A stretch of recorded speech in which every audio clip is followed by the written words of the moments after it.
suna magana a waya sai ya ji abokin nasa na cewa wallahi ga sunan sun yo kaina. Yace yana rike da wayar yana ji suna saran jikinsa da adda.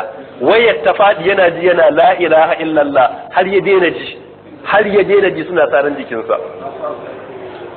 A daidai lokacin da muke magana da federal government muke ta tada hankalin jami'an tsaro a yi gaggawan kawo security just ana kashe musulmai. Wallahi tallahi a lokacin ba a kawo mana mutum ɗaya da gaggawa ba, wai sai gashi suna kokari su daga can wai a ba kawo security Bauchi daga Kano wai kada a tada hankali. A inda ake faɗan ba ku kai jami'an tsaro su hana ba, ana turowa wurin da ba a tada hankali ba. What sort of injustice is this? What sort of injustice is this? Garin da ake kashe mutane on the spot ba a kawo jami'an tsaro su hana ba, wuraren da ba abin da ke faruwa a nan ake bukata ku tura jami'an tsaro. What sort of zaman lafiya ake nema? Are we criminals? Ba mu san addinin mu bane, ba mu san rayuwar mu bane. A cikin wannan hali a kwana uku da ya wuce Sheikh Khalid Aliyu Limam na Faiba masallacin Juma'a Jos, malami ne a jami'ar Jos. Sakon da ya turo mun yana cikin waya yanzu, yace wallahi tallahi oda gwamnan Plateau ya bayar, yace duk anguwannin musulmai a yanke kada a basu ruwan da za su ya gagara. Akwai bawan Allah da ya bugo mun waya daga Jos, matashi kuka yake yace wallahi kwanansa uku bai sha ruwa, babu ruwa an hana su ruwa. Kuka yake yana cewa malam dan Allah ku taimake mu da ruwa za mu mutu. Ina rike da wayan ta fada na kuka yake wallahi ruwan ba su da ruwa. Ordinary ruwa tsakanin mu da zo tafiya minti da wani. How many hours do we need to go there? Mu da a cikin al'ummar da zamu rayu kenan waɗannan fa addini ne hada mu da su. Laifin su ɗaya ne fa sun yadda da Allah ɗaya ne. In an ga damar ɓatanci a wudaje musu wai zan Hausa Fulani ne. In ka ci Hausa Fulani ai musulman kake nufi. Tsakanin mu da zumunci na wani anan. How many minutes do we need to go there? Shin muna rayuwa a cikin kasar Iraki ne ruwan da musulmi zai sha da zabi karfin sa? Kuma commissioner of information he came out boldly yana cewa wai mutane ne baki sun zo su kuma wai su sun ce wai su ma sai sun mallaki gida sun yi mulki a garin. Yanzu kenan Birom zai je wata jiha yayi mulki? Su wane ne baki a Plateau State? Musulmai baki ne a Plateau State? Musulmi bako ne a Najeriya? Jama'a haka za mu zauna a matsayin dabbobi? Haka za mu zauna a matsayin makaskanta?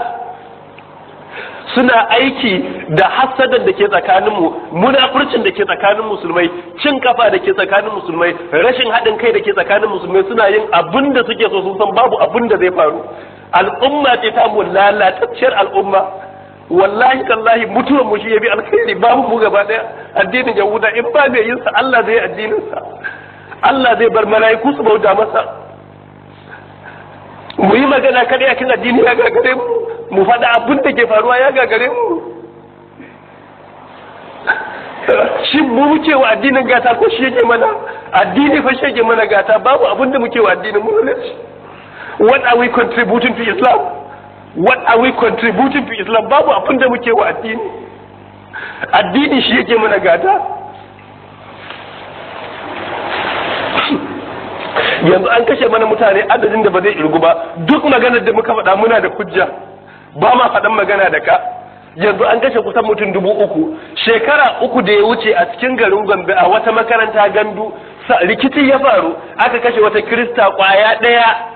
Wallahi tallahi yau kusan shekara 3 har yau ba zaman lafiya a Gombe. Sun ce ba su yadda ba sai an hukunta wanda suka kashe ta. Yau shekara 3 ana zaune.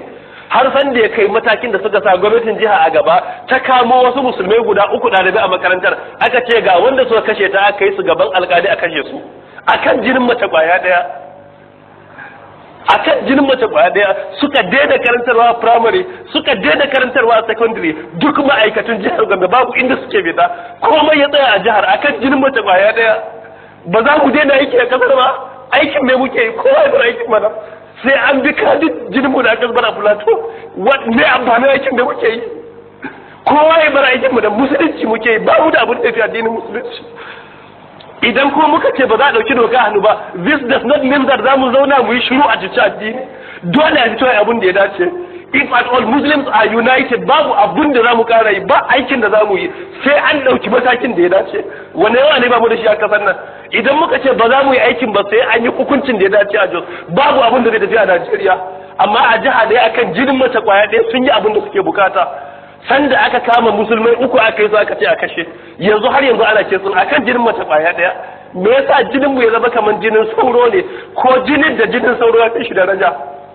Me yasa waɗannan abubuwan suke faruwa ne? Ina addinin da muke tunkawo? Kawai sai dai a kira sallah mu to mu sallah, ina kishin addinin? Ina damuwa da addinin? Ana zaune ba a damu da addinin ba, sai hasada, sai munafurci, sai rashin haɗin kai tsakanin al'umma, sai tsabar son a sani, ba a damu da a kare addini ba.